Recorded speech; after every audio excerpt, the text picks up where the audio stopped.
Porque el texto para esta noche son el versículo 7, 8 y 9. Quiero decirles que el autor de la epístola de Pedro es Pedro. Algunos estudiosos de la Biblia no creen que Pedro fue el autor, porque Pedro habla de profunda teología profunda, pero era un simple pescador, un hombre tosco, pueblerino, yo diría un hombre casi ignorante. Y por eso es que muchos estudiosos de la Biblia dicen, ¿cómo es que un hombre así, sencillo, simple, sin mucha instrucción, un pescador inculto, cómo pudo haber escrito la epístola con un contenido teológico profundo? Es que la gente que a veces discute eso no conoce el poder transformador de Cristo. Yo conozco gente que aprendió a leer leyendo la Biblia y hoy día es gente culta, pero su primer paso fue la convivencia con Dios. Porque cuando Dios llega a tu vida no te transforma solo en la vida espiritual, te hace crecer intelectualmente, te hace crecer profesionalmente, te hace crecer en todas las áreas de la vida, inclusive financieramente. Pero tú no tienes que buscar a Jesús por causa del crecimiento profesional ni financiero, ¿no? Tienes que buscar a Cristo para transformar tu vida. Y cuando tú te dejas transformar por Jesucristo, pues Él termina la obra que ha empezado en ti, porque Él nunca comienza un trabajo y lo deja por la mitad, Él lo termina. Y ahora encontramos aquí un Pedro teólogo, cuando fue un simple pescador. Nunca estudió una facultad de teología, nunca hizo maestría, nunca hizo doctorado, y hoy día los doctores en teología gastan horas y horas para tratar de entender a Pedro. Y yo estoy analizando la epístola de Pedro. Ayer Pedro estaba hablando de la fe. Pedro decía así: no te preocupes con relación al día de tu salvación. Si te vas a salvar o te vas a perder, no te preocupes. Tú vas a ser protegido por la fe. La fe te va a proteger. Y anoche yo estaba explicando que la fe es la confianza que tú tienes en Dios. Cuando tú dices, yo tengo fe, estás diciendo, yo confío en Dios. La confianza en Dios. Pero para que tú puedas confiar en Dios, tienes que convivir con Dios. Porque tú no puedes confiar en alguien que no conoces. Y no puedes conocer a alguien con quien no convives. Ustedes no me conocen, pero mi hijo sí me conoce. Ustedes no me conocen, pero mi esposa sí me conoce. ¿Por qué? Porque ellos conviven conmigo. Ustedes no. Ustedes me ven una vez, pero eso no es conocer. No es porque me viste escuchar, predicar un sermón, y ya conozco al pastor Bullón. Conoces mi cara, pero no conoces cómo reacciono yo delante de las dificultades, delante de los momentos difíciles. Pero los que conviven conmigo sí, porque para conocer a una persona hay que convivir. Entonces, para confiar en Dios tienes que convivir con Dios. Si no convives con Dios, no lo puedes conocer. Y si no lo conoces, no puedes confiar. Y si no confías, no tienes fe. Entonces, ¿qué fe te va a guardar para el día final? Porque Pedro en el texto de anoche decía, es la fe la que te va a guardar para el día de la salvación. Conocer a Jesús. ¿Cómo se convive con Jesús? Estudiando la Biblia todos los días, aunque no tengas ganas de estudiar la Biblia. ¿Por qué digo aunque no tengas ganas? Porque generalmente no te va a dar ganas de estudiar la Biblia. ¿Por qué? Porque tienes naturaleza pecaminosa, y a la naturaleza pecaminosa pues le gusta ir a la iglesia, cantar, emocionarse, escuchar un sermón y listo ya. Eso es lo que le gusta a la naturaleza pecaminosa, pero eso no es convivir con Dios. Si tú quieres convivir con Dios, tienes que estudiar la Biblia todos los días, aunque no tengas ganas de estudiar. Tienes que orar, aunque no tengas ganas de orar. Y tienes que buscar a una persona y traerla para Jesús, como hizo Claudia. Conoció el Evangelio, fue y trajo a Jesús y ahora tiene la alegría de verlo bautizado. Eso es lo que tienes que hacer. Entonces tu fe, esa confianza en Dios te va a guardar para el día final. Pero entonces ahora entramos al texto de hoy. Para que sometida a prueba vuestra fe. ¿Qué cosa es vuestra fe? Vuestro conocimiento de Dios, vuestra confianza en Dios. Quiere decir que tu fe va a ser sometida a prueba. Y va a ser sometida a prueba mucho más preciosa que el oro. Esto es interesante. Los mineros agarran el oro y lo ponen a altas temperaturas de fuego. ¿Para qué? El oro es colocado a tan altas temperaturas de fuego que el oro se vuelve líquido, comienza a hervir el oro. De tanto calor comienza a hervir el oro. Y entonces le echan algunas mezclas químicas para que toda la escoria vaya saliendo. Y sale toda la escoria y se queda el oro puro. Y cuanto más fuego le ponen al oro, más puro se queda el oro. Por eso ustedes han escuchado hablar de oro 18 quilates, 22 quilates. Eso es pureza del oro. Y el oro más puro es el oro que ha sido más quemado. Ahora es interesante, porque si le colocamos fuego a este púlpito, el fuego lo quema. Pero si le colocamos fuego al oro, el fuego lo purifica al oro. Destruye al púlpito, pero purifica al oro.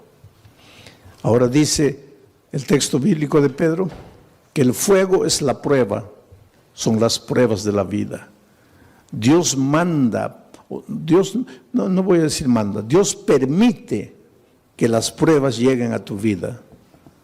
Estoy diciendo Dios permite, no Dios manda, Dios permite. Porque te voy a decir una cosa, y entiende bien esto. ¿Qué cosa es prueba? Todo lo que te hace sufrir, lo que te hace llorar, lo que te aflige, pérdida del empleo, tu hijo se enferma, tu mamá muere, tu esposo te abandona. Aflicciones, pruebas, todo eso, por favor, nunca digas Dios me está mandando la prueba, porque Dios no manda pruebas. Todo lo que te hace sufrir no viene de Dios, viene del diablo. Porque Dios dice, he aquí los pensamientos que tengo acerca de ti, pensamientos de paz y no de guerra, pensamientos de amor y no de odio. Dios solo quiere lo mejor de lo mejor para ti, pero vives en un mundo de dolor. Hasta que Cristo venga, estamos peregrinando en el desierto del dolor de esta vida. Y muchas veces quien nos manda el sufrimiento, el dolor, es el diablo. ¿Y por qué te hace sufrir el diablo? Esto es interesante y esta noche vas a entender. ¿Por qué el diablo te hace sufrir? Tú no le has hecho nada al diablo. ¿Por qué te hace sufrir? Porque Él es el origen de la enfermedad, Él es el origen de los accidentes, Él es el origen de las tragedias. Todo lo que te va mal en la vida es porque Él está por detrás de eso.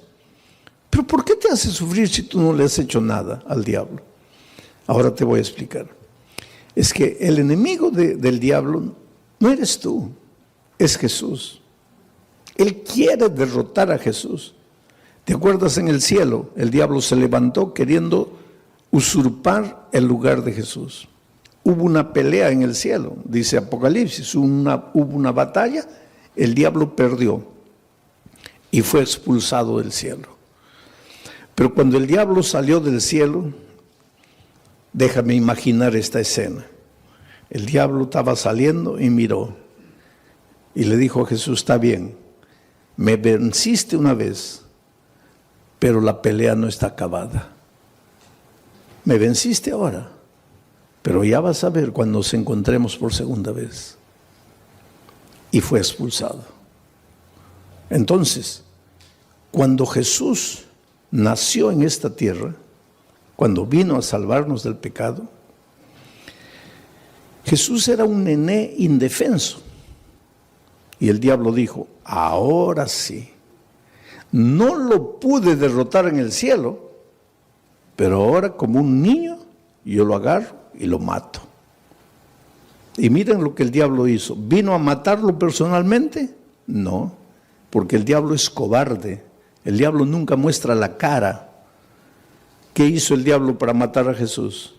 Se metió al corazón del rey Herodes. Firmó un decreto de muerte para mandar matar a todos los niños menores de 2 años. Y cuando Herodes firmó el decreto de muerte, ahí el diablo dijo, ahora sí, lo voy a matar. De esta no se salva. Pero esa misma noche, el Espíritu de Dios se presentó a José y le dijo, toma al niño y a su madre y vete a Egipto, porque lo van a matar. Y cuando José huyó para Egipto, el diablo se quedó mordiendo los labios de rabia y dijo, me venciste por segunda vez. Después, cuando Jesús comenzó su ministerio, antes de comenzar su ministerio, se fue al desierto a ayunar 40 días, ¿te acuerdas? 40 días sin comer, pues Jesús estaba debilitado, flaco. Ahí el diablo pensó, ahora lo agarro. No lo gané, no lo derroté en el cielo, no lo derroté cuando era niño, pero ahora lo agarro, está debilitado, 40 días sin comer, lo agarro. Y vino como diablo, no, porque el diablo nunca muestra la cara, se disfrazó de ángel de luz y trató de engañarlo, pero no pudo, porque Jesús conocía la palabra de Dios. Y entonces derrotó al diablo por tercera vez, 3-0, ya era casi goleada. Pero entonces el diablo esperó, dijo, la cuarta es la vencida. Y hubo una cuarta. Cuando el diablo se metió al corazón de los soldados, porque ya les dije, el diablo nunca muestra la cara, y los soldados prendieron a Jesús y lo llevaron al Calvario y lo clavaron. Y cuando Jesús murió, ahí sí el diablo dio una carcajada. Dijo, ahora sí lo vencí, lo acabé. Lo acabé. Al tercer día Jesús resucitó. Y al resucitar, ahí sí, es como si hubiera agarrado una estaca y lo hubiera clavado en el corazón del diablo. El diablo sabe que está perdido, está derrotado. El diablo no te puede hacer nada, querido. El diablo ya está perdido. El diablo ya con Cristo no puede. Entonces, como no puede con Cristo, se las agarra contigo. Es como si yo tuviera, vamos a decir, yo tuviera un hijito de 2 años. Pero tengo un vecino que quiere pelear conmigo. Viene, una bofetada, se va llorando el pobre. Pero es terco. Viene una segunda vez. Otra bofetada, se va llorando. Pero es terco, viene la tercera vez. Ahí ya ni levanto la mano, ya sale corriendo. Entonces llega a una conclusión mi vecino, no, con este no puedo, este fuerte. Entonces aprovecha que yo me vengo a Corpus Christi a predicar y agarra a mi hijito de 2 años a puntapiés y lo revuelca en la calle. Pues eso es lo que el diablo hace. Con Cristo no puede. Entonces él sabe que lo que más Jesús ama eres tú. Y ya que no puede con Cristo, se las agarra contigo y te hace sufrir y te hace perder el empleo y hace que tu hijito nazca enfermo y esto y aquello. En realidad el diablo no tiene nada contra ti. Él te hace sufrir porque sabe que haciéndote sufrir a ti, está haciendo sufrir al Señor Jesucristo. Pero ahora viene Pedro y dice así, pero es que los sufrimientos que te llegan a la vida no te pueden destruir porque tú no eres madera, tú no eres plástico, tú eres oro. Y si el fuego de la prueba purifica el oro, mucho más el fuego del dolor, del sufrimiento, va a purificar tu fe. Quiere decir, cuando el dolor llegue a tu vida, tú lloras. Si tienes que llorar, llora. Pero no te separes de Jesús. Dile, Señor, yo no entiendo por qué estoy sufriendo. Y hay una cosa interesante. Cada vez que tú quieres andar en los caminos de Dios, cada vez que tú te propones ser más fiel a Dios, ahí más viene el diablo para destruirte. ¿Por qué? Porque esa es la pregunta que mucha gente hace. Pastor, cuando yo estoy así relajado en mi vida cristiana, parece que no me vienen pruebas. Pero cuando me quiero consagrar, ahí viene todo. ¿Por qué? Simple. Porque cuando estás relajado espiritualmente, cuando no estudias la Biblia, no oras, nada, estás en el terreno de ¿quién? Estás en el terreno del diablo. Puedes estar en la iglesia, pero estás en el terreno del diablo.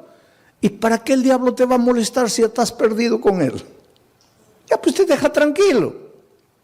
Pero cuando viene una semana de oración y tú te entiendes que tienes que reconsagrarte y comienzas a estudiar la Biblia, a estudiar la palabra de Dios, ahí el diablo se asusta. Porque ¿qué dice? No, este se me va a escapar, se me va a escapar. Entonces, para desanimarlo, le mando una prueba. Y la prueba, en lugar de purificarte como al oro, ¿qué hace contigo muchas veces? Te desanima. Es por eso que cuando la prueba es más fuerte, es más que tienes que agarrarte de Jesucristo y no desanimarte. En el Brasil yo estaba haciendo una campaña evangelística en un estadio, y una señora que no era adventista, no era cristiana, nada, nunca iba a ninguna iglesia, nada, pero era una buena mujer, sentimientos nobles. Hay mucha gente que no está en ninguna iglesia, no conoce la palabra de Dios, pero pues escucha la voz de Dios en su corazón y camina, anda bien. Y de repente esta señora vio en la televisión la propaganda de que yo iba a predicar esa noche en el estadio. Ahora, ese día era su cumpleaños. Y de mañanita el esposo entró al cuarto y le dice, mira hija, estoy sin mucho dinero, no he podido comprarte un buen regalo, pero te he comprado un regalito. Y le dio una cajita. Y ella abrió y era la llave de un carro. Y cuando salió al patio, ahí estaba el carro, un carro importado, último modelo. ¡Qué felicidad! Su cumpleaños. Primera felicidad, el esposo se acordó de su cumpleaños, porque hay muchos esposos que ni se acuerdan del cumpleaños de la esposa. Segunda felicidad, le regaló. Tercera felicidad, no le regaló cualquier cosita, le regaló un carro último modelo. Entonces ella estaba tan feliz que cuando vio la propaganda de la predicación en el estadio, dijo, bueno, estoy tan feliz que me voy al estadio a agradecerle a Dios. Va a predicar ese pastor, voy a agradecer. Y se fue al estadio. Feliz de la vida, entró, en la hora del llamado se levantó, vino adelante, le entregó la vida a Jesucristo. Dijo, ay, qué día tan feliz, hoy es mi cumpleaños, hoy mi esposo me regaló el carro, hoy me entregué a Jesús. No, este es el día más feliz de mi vida. Y cuando sale a agarrar su carro en la playa de estacionamiento, los ladrones se lo habían llevado. Ahí ella comienza a pensar, toda mi vida no quise saber nada de iglesia, no quise saber nada de Dios y nunca me robaron ni un alfiler. Y hoy que le entrego mi vida a Cristo me roban el carro. ¿Qué Dios es ese? Ahí está la astucia del diablo. Tú preocúpate cuando no vienen pruebas a tu vida, querido. Porque a veces no vienen pruebas a tu vida porque el diablo está tranquilo contigo. ¿Para qué te va a mandar pruebas? Pero atrévete a entregarte al Señor Jesús, a caminar en sus caminos, que ahí viene el diablo con todo para desanimarte. Ahora vamos al texto bíblico una vez más. Para que sometida a prueba vuestra fe, sí, porque tu fe tiene que ser sometida, porque una cosa es, sí, yo creo, yo creo. Eso no es fe. Eso no es fe. Por eso es que el creer siempre viene acompañado del bautismo. El texto de Marcos 16 dice, el que creyere y fuere bautizado, este será salvo. El problema es el idioma, porque en español creer y ser bautizado son dos cosas. Pero es que Marcos no escribió ese versículo en español, porque Marcos no hablaba español. Marcos escribió ese versículo en griego, el idioma que él hablaba. Y en griego no son dos conceptos, el que creyere y fuere bautizado, no. Es un solo concepto, el que creyere siendo bautizado. O sea, en griego, creer no es solo mover la cabeza, no es solo teoría. El creer intelectual viene acompañado del creer práctico. Si tú crees, te bautizas. Si no te bautizas, es porque tu creer se quedó en la teoría. Y ese creer teórico no te salva. Te voy a hacer pensar un poco. El otro día una señora me preguntó, pastor, ¿el diablo es ateo? A ver, ¿qué piensan ustedes? ¿El diablo es ateo? No, el diablo no es ateo, querido. Y Santiago explica eso. Dice, ¿tú crees en Dios? Haces bien. Pero el diablo también cree. Y no solo cree. ¿Qué más hace? Tiembla. Ahora, si el diablo cree y tiembla, ¿por qué no se va a salvar? Porque su creer es teórico. Su creer no es práctico. Entonces, mucha gente hoy, muchos cristianos, sí, yo creo, bautízate. No, bautismo no, pero yo creo. Eso no existe. Yo creo, pero no me bautizo. Eso no existe, porque el creer bíblico es creer siendo bautizado. Es decir, la teoría y la práctica van juntos. Y tu fe cuando es práctica, tiene que ser probada. Tiene que ser probada. Porque el sufrimiento es como el dolor. Si tú comienzas a levantar pesas, comienza a doler. Levantas 10, ya pesa. Y comienza a doler. Al día siguiente 15, duele. Al otro día 20, duele, pero después te agarran aquí, pura piedra. Así es la fe. Cuanto más te duele, cuanto más dolor viene, cuanto más sufrimiento, tu fe más fuerte, más fuerte, más fuerte. Es por eso que en medio del dolor tienes que agradecer a Dios, porque Él sabe, Él no te manda el dolor, pero Él aprovecha el dolor que el diablo te manda para fortalecer tu fe. Para que sometida a prueba vuestra fe, mucho más preciosa que el oro, el cual, aunque perecedero, se prueba con fuego. El oro que perece, que es de esta tierra, se prueba con fuego. Entonces, si el oro se prueba con fuego, la fe, que vale mucho más, ¿cómo no se va a probar con fuego? Claro que tiene que venir el fuego del dolor. Para que sometida a prueba vuestra fe, mucho más preciosa que el oro el cual aunque perecedero se prueba con fuego, para que entonces vuestra fe sea hallada en alabanza, gloria y honra. Quiere decir que tu fe es bombardeada por el diablo, te arranca lágrimas, te hace sufrir. Muchas veces sientes que ya no puedes resistir de tanto dolor, de tanto sufrimiento. Aguanta un poco, en el nombre de Jesucristo, aguanta. ¿Por qué? Porque tu dolor se va a transformar en alabanza, gloria y honra. ¿Pero cuándo? ¿Cuándo? Lee la Biblia y respóndeme, ¿cuándo? Cuando Cristo venga. Ahora me vas a decir, pastor, pero cuando Cristo venga todavía, yo preferiría ahora. Pues eso es lo que mucha gente hace. Prefiere la hora, cortito, y pierde la eternidad toda. Yo cuando era chico, íbamos a salir de vacaciones, las pocas, tal vez la única vacación que salí con mi padre, mis hermanos. Íbamos a viajar a un lugar donde no había dentista, no había nada. y me comenzó a doler el diente, ¿no?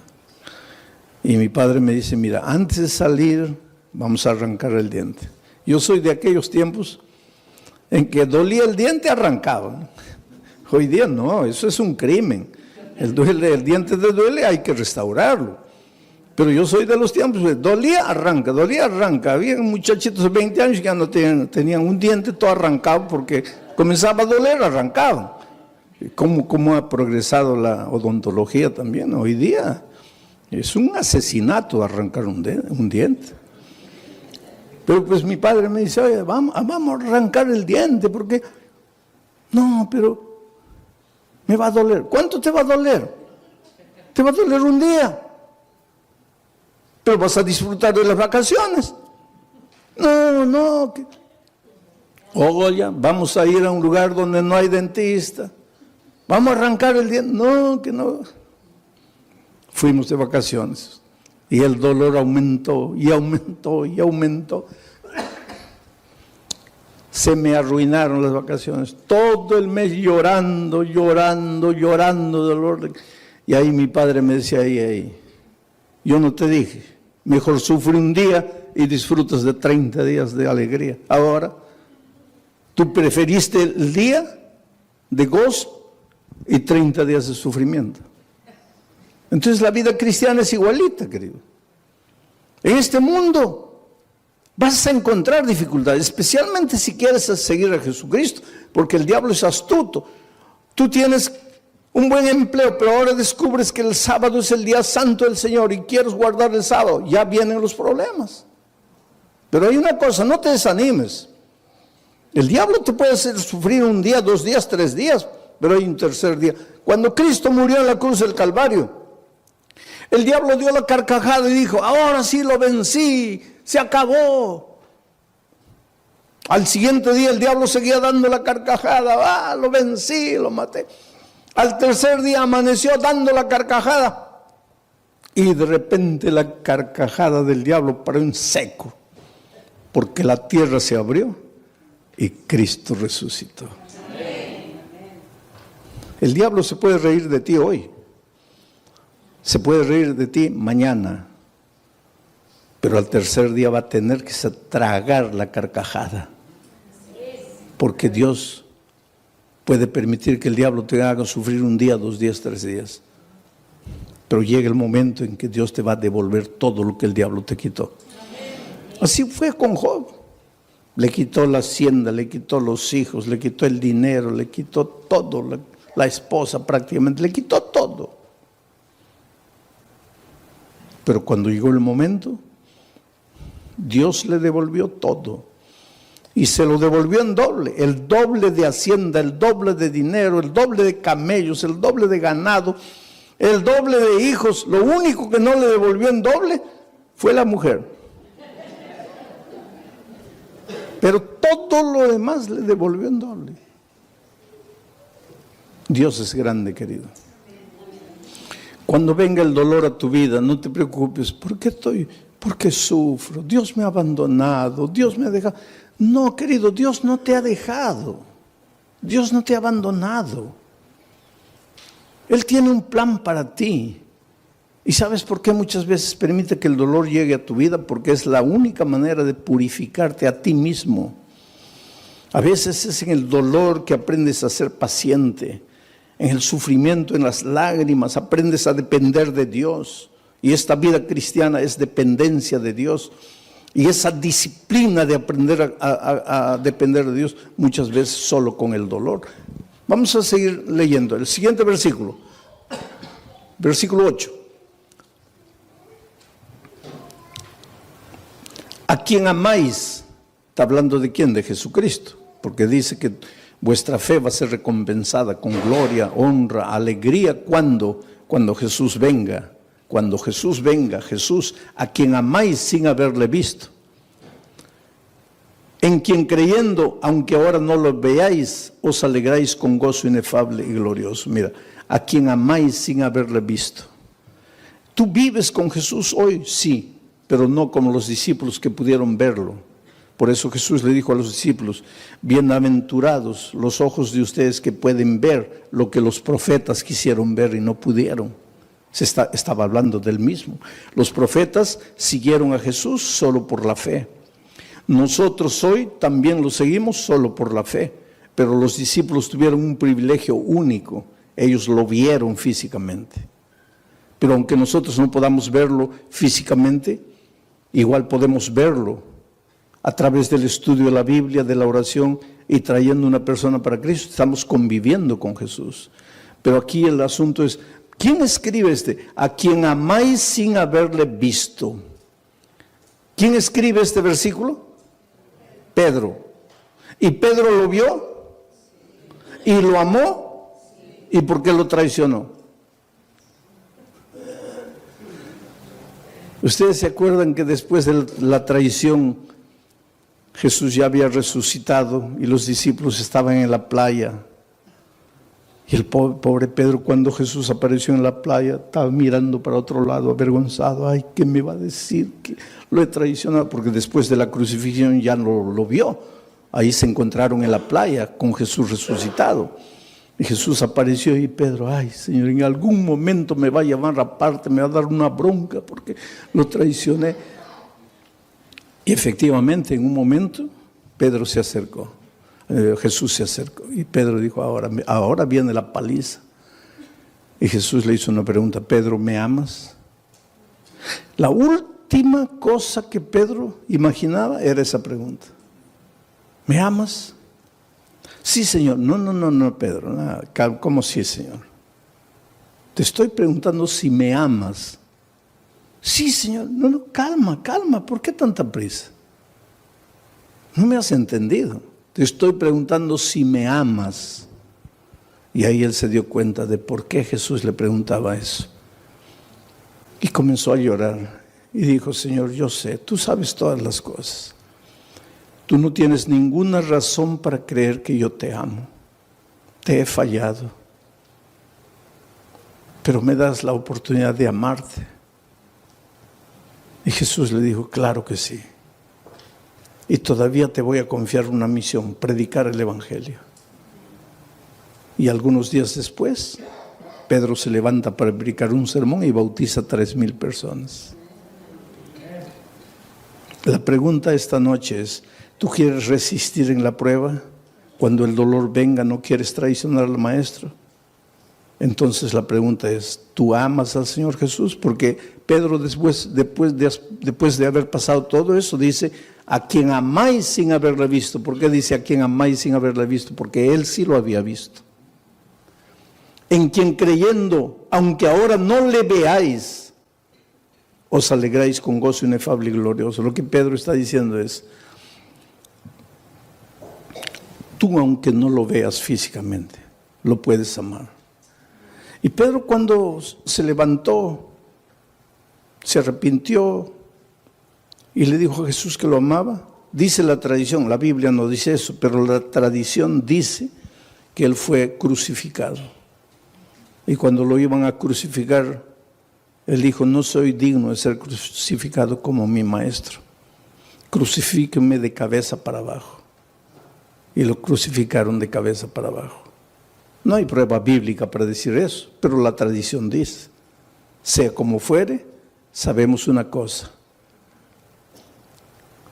Después de transformado por el poder de Dios, él ya no tuvo miedo de morir por Dios. Oh, querido, Dios tiene un plan muy, muy bonito para tu vida. Las tristezas y dolores que llegan a tu vida tienen sentido, pero tienen sentido cuando tienes fe.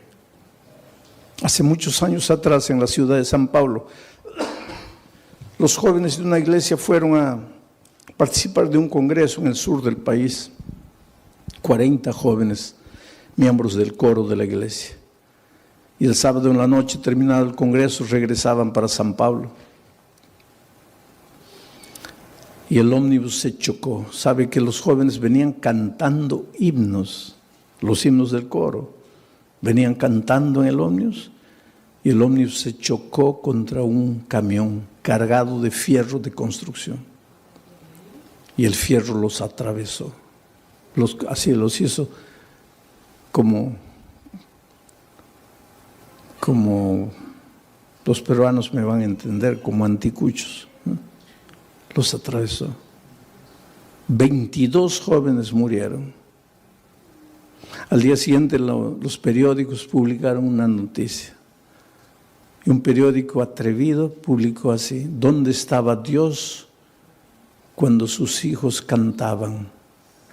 ¿Por qué no los cuidó? Es que el dolor es un misterio, ¿sabes? Tal vez en este momento tú te preguntes, ¿dónde estaba Dios cuando mi hijito de 3 años murió? ¿Qué culpa tenía mi hijito para morir como murió de leucemia? ¿Qué mal había hecho? Es que no necesitas hacer mal para sufrir. El diablo se deleita en hacerte sufrir. Pero el dolor es como el fuego sobre el oro, o te purifica o te destruye. Interesante que entre esos jóvenes que habían muerto, había una chica que hace 6 meses había sido bautizada, contra la voluntad de sus padres. Ella tenía 22 años, una joven. El día que se bautizó, el padre le dijo: mira, olvídate que yo soy tu padre, que tú eres mi hija. Lo peor que podría haberme sucedido en la vida es que tú traicionaras la fe de tus padres, de tus abuelos, de tus bisabuelos. Pero la niña no había conocido solo la teoría del Evangelio, sino que el Evangelio se había hecho carne en su vida, de tal manera que ella se volvió una hija tan dulce, tan cariñosa, pero la madre y el padre nunca aceptaron el calor, el cariño, el amor de la hija. Aquel viernes de tarde en que se iban para el congreso, ella fue a despedirse del papá y le dijo: mira, papá, me estoy yendo a Curitiba con los jóvenes de la iglesia. Y él le dijo: ¿y qué me avisas a mí? Tú no haces lo que te da la gana, tú no te metiste a esa iglesia, tú no te bautizaste. ¿Y qué vienes a avisarme que te vas? Tú siempre haces lo que te da la gana, vete a donde quieras. Y ella le dijo: sí, papito, pero yo vine a darte un beso, me voy.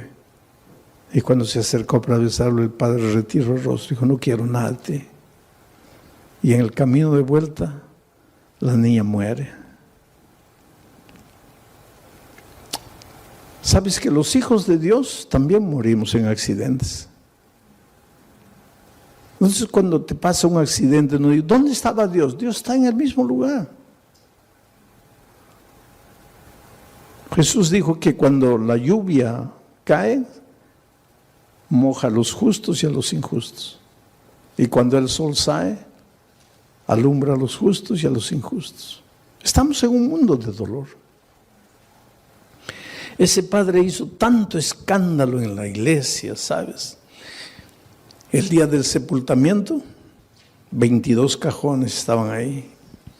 Y mientras sepultaban a los jóvenes sobrevivientes que habían salido del accidente, cantaban. Sus amigos estaban siendo enterrados y ellos cantaban, lloraban. Las lágrimas caían, pero cantaban. Lloraban porque tenían tristeza. Cantaban porque tenían esperanza. Es que los seres humanos que aprendemos a confiar en Cristo, somos capaces de cantar en medio del dolor. Mientras que el padre estaba destruido ahí, ¿sabes? Y cuando llegó el momento del bajar el cajón de la hija, él se arrojó y decía: entiérrenme con ella, quiero morir. Y abrazando al cajón le decía: mira, hijita, el viernes me quisiste dar un beso y yo no sabía que era el último beso y te rechacé. Por favor, perdóname. Quiero morir, quiero morir, quiero morir. Fue una escena triste, dramática, cuando sacaron al padre, terminó el entierro, todos se fueron. El hombre se quedó solito junto a la tumba de su hija. Y la mejor amiga de su hija, que salió viva del accidente, que fue justamente la que la llevó al Evangelio, al conocimiento de la palabra de Dios, Ya cuando se estaba yendo, volteó y vio que el papá de su amiga estaba ahí junto a la tumba y dijo, voy a volver. Yo sé que él no quiere hablar con nadie, pero voy a volver. Y volvió. Y se paró junto a él. Y él la miró, ¿qué quieres? Le dijo, mire, su hija va a resucitar. ¿Qué? Su hija va a resucitar. ¿Cómo va a resucitar?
Porque la palabra de Dios dice, y te voy a leer aquí, porque él le había dicho, yo no entiendo, yo no los entiendo a ustedes, ustedes son locos.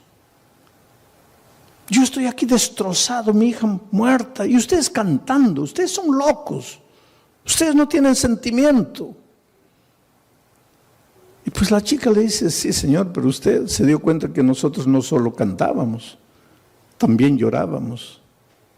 Llorábamos porque nos da tristeza que nos estamos despidiendo en esta vida. Pero cantábamos porque tenemos la esperanza, porque su hija va a resucitar y yo la voy a abrazar a mi amiga. Pero ¿cómo va a resucitar? Y entonces la hija agarró el texto bíblico y le dice, aquí está, cuando suene la trompeta, los muertos en Cristo resucitarán primero. Su hija va a resucitar porque murió en Cristo. Y ese hombre que estaba derrotado abrió los ojos así, dice, ¿quiere decir que mi hija va a resucitar? Sí, Señor. ¿Quiere decir que yo la voy a poder ver? No sé, Señor. ¿Cómo no sabe? No dice que va a resucitar. Va a resucitar. Pero entonces la voy a ver. Ahí no sé. ¿Pero cómo no sabes? Porque dice, los muertos en Cristo. Mi pregunta es, ¿usted está en Cristo? Si usted está en Cristo, la va a ver. La va a abrazar. Va a vivir eternamente con ella. Pero si usted no está en Cristo, ¿y qué hago para estar en Cristo? Porque yo quiero abrazar a mi hija. Y ella le dijo, abra su corazón aquí. Dígale que ama a Jesús, que quiere caminar con Él, que quiere estudiar su palabra. Y tú sabes que ese hombre se bautizó, la esposa se bautizó, los hijos se bautizaron. Yo solo imagino el día de la resurrección, cuando la niña resucite, transformada para vida eterna, y vea venir a abrazarla a su padre, a su madre, a sus hermanos, todos vestidos de vestiduras blancas y corona de justicia en la cabeza. Y la hija diga, ustedes que me persiguieron, que me maltrataron por causa de la fe, ustedes están. Y el padre les diga, hija, tal vez si tú no hubieras muerto, nosotros nunca nos hubiéramos rendido a Jesús. El dolor no llega sin motivo. El dolor tiene un motivo. El dolor llega para purificarte. A veces llega para sacudirte, para hacerte pensar. Por eso la Biblia dice, hoy es el día de buena nueva. Hoy es el día de salvación. Y por eso te voy a hacer una invitación. Esta invitación no es para los miembros de iglesia bautizados, porque ustedes un día pues ya se levantaron, ya fueron adelante entregándole la vida a Cristo. Esta invitación es para ti, querido, que estás estudiando la palabra de Dios, estás conociendo el Evangelio. Esta noche has recibido la invitación de un amigo, de un vecino, de un compañero de trabajo, de un pariente, y has venido esta noche. Pero esta noche quieres decirle, Señor Jesús, yo quiero amarte. Yo te entrego mi vida, yo quiero estudiar más tu palabra. Yo quiero conocer el Evangelio. Yo quiero prepararme para ir al cielo cuando tú vengas.